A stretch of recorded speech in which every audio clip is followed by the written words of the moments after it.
walking with it.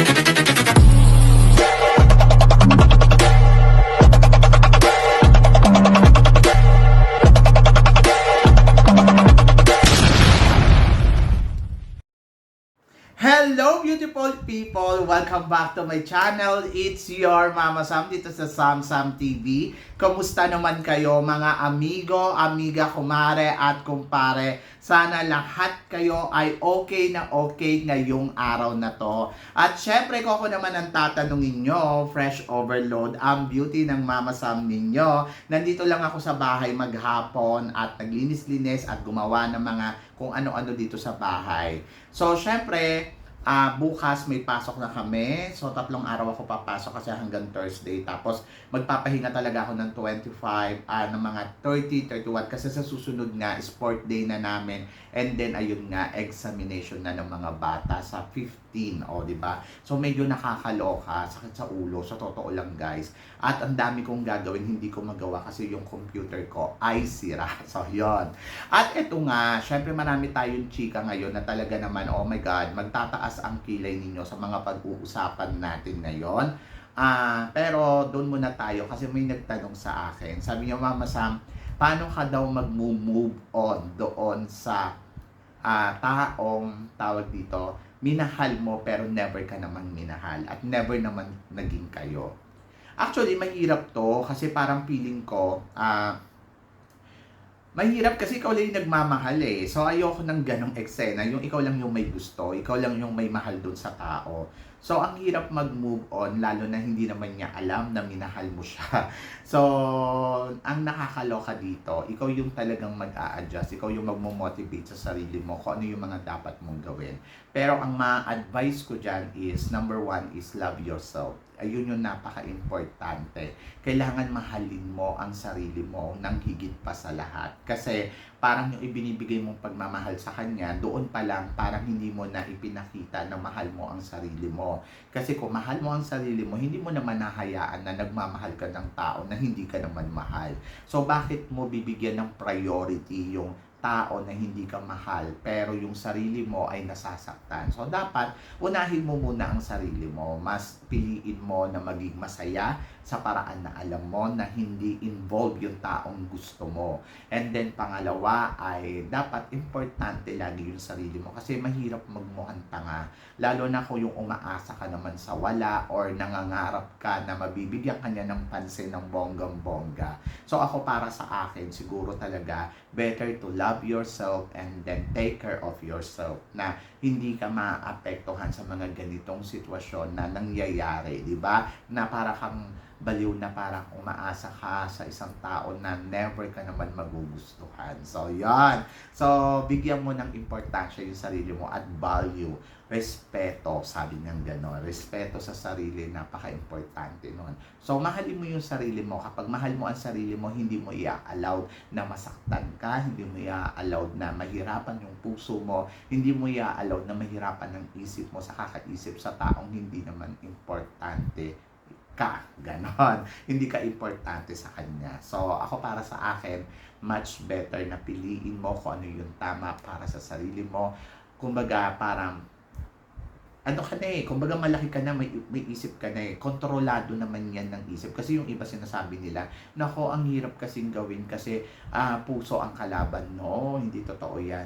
Nandoon lang yan na yun yung ini-insist mo sa sarili mo. Pero kung talagang mahal mo ang sarili mo, magiging strong ang iyong mental health, mental thinking, syempre positive mindset, and then ayon. So, kaya mong labanan at magbigay ka ng attention para sa sarili mo. So, kung ano yung gusto mo, manood ka ng movie, kumain ka sa labas, mga ganon.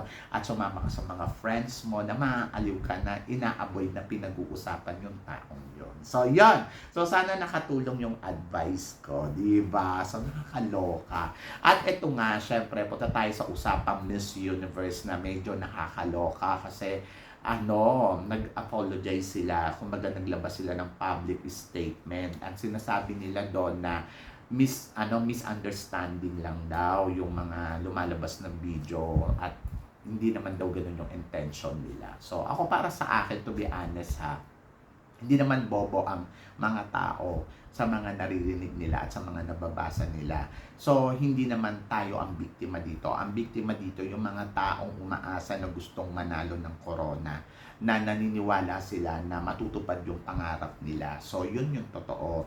Ako, para sa akin bilang supporter ng Miss Universe, ako, mahal ko ang Miss Universe at naniniwala ako na merong value ang Miss Universe, empowered woman, at higit sa lahat, ito talaga yung tinuturing kong the best pageant of the world. So ngayon, kung sino man yung namamahala dito, ayan, dapat alagaan nila ng maayos. Kung paano nila kinuha doon sa dating honor, yung Miss Universe, dapat ganun pa rin yung i-implement nila na hindi mawawala o malilisis yung pagiging empowered woman. Hindi lang naman kasi to business. Kumbaga parang wag kayong mag-focus lang doon sa business ninyo. Pwede naman kayong mag-business, pwede nyo naman siyang gamitin doon sa business ninyo, pero wag naman to the point na bulgaran at garapalan. Kasi ang nangyayari kasi is garapalan yung nangyayari. Na kung ano yung gusto ninyong mangyari dahil kayo yung mga honor, ay yun yung i-implement ninyo. So, sobrang nakaka-offend yun sa mga taong involved dito, katulad na lang ng mga trans women.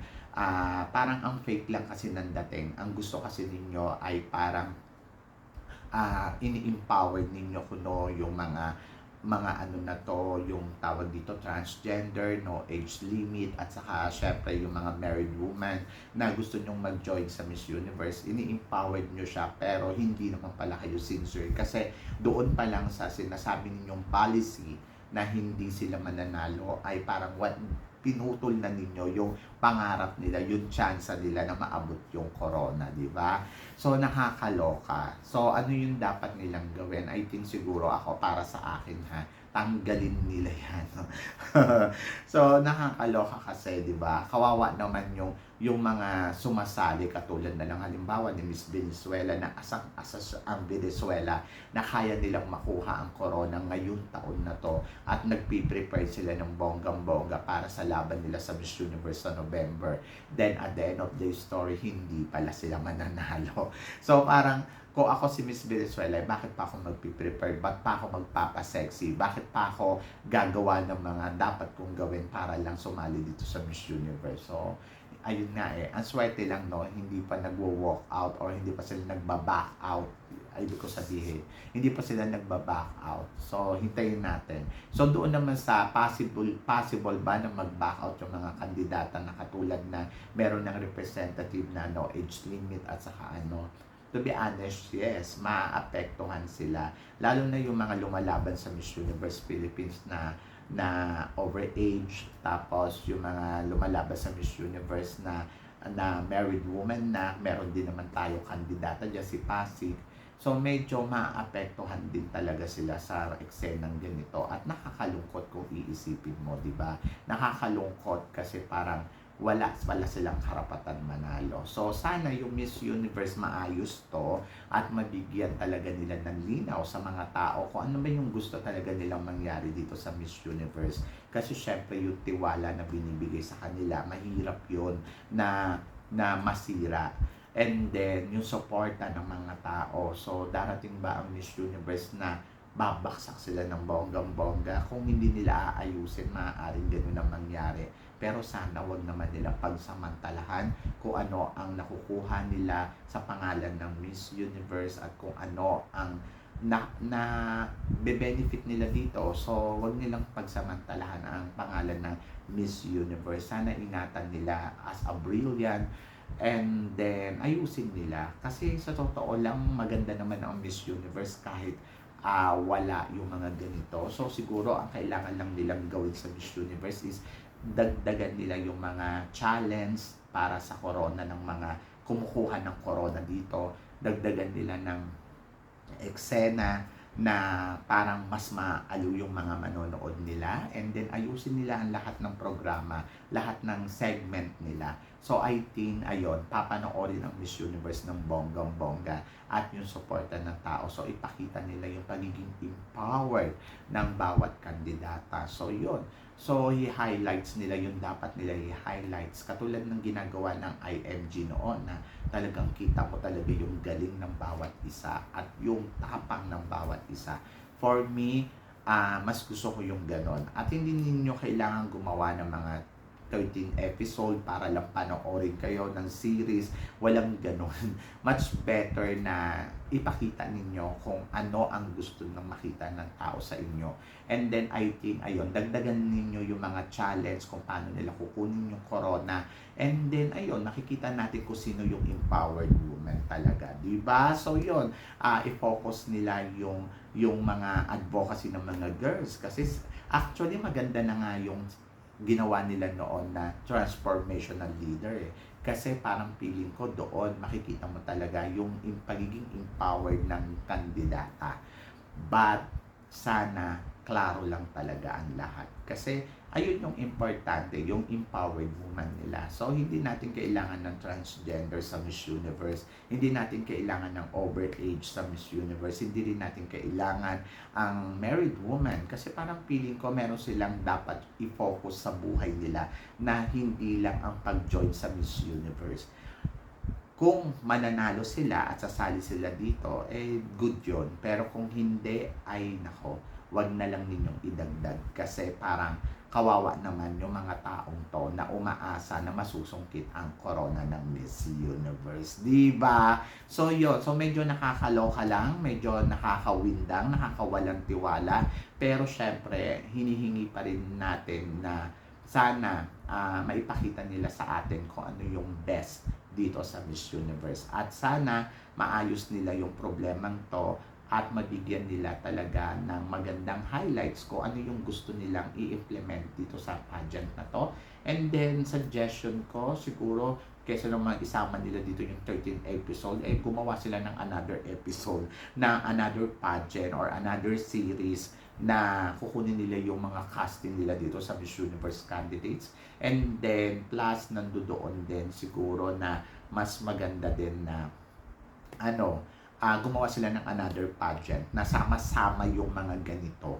And then, ayun, para may winning naman, di ba? May winner sa journey ng mga gusto ng mga mag-try uli. Di ba? Under Universe. Kasi sinisiksik nyo lahat sa Miss Universe eh. Pwede naman magpakilala ng bagong pageant, pwede naman gumawa ng series na hindi involve yung Miss Universe. So, yan. So, diba? So, kayo guys, ano guys ang masasabi ninyo dito sa mga pinag-uusapan natin ngayon? Naloka ba kayo ng bonggang-bongga? Kung ako tatanungin ninyo, naluloka talaga ako. So, medyo hindi talaga ako masaya. Pero, nandoon na pilit ko pa rin iniintindi kung ano nga ba ang meron sa Miss Universe ngayon. So, yan. Guys, maraming salamat. Syempre, sa inyong lahat, sa walang sawang suporta at pagmamahal na binibigay ninyo dito sa channel ko. At sa mga hindi pa nakaka-subscribe dyan, please don't forget to click like and subscribe my channel at i-click na rin po ninyo yung notification bell para lagi kayong updated syempre sa aking mga chika. Sabi ng ganon, always keep smiling lang at laban lang. Walang imposible guys. Diba? So guys, hanggang dito na lang. Hanggang sa muli nating chikahan. See you tomorrow. Thank you guys.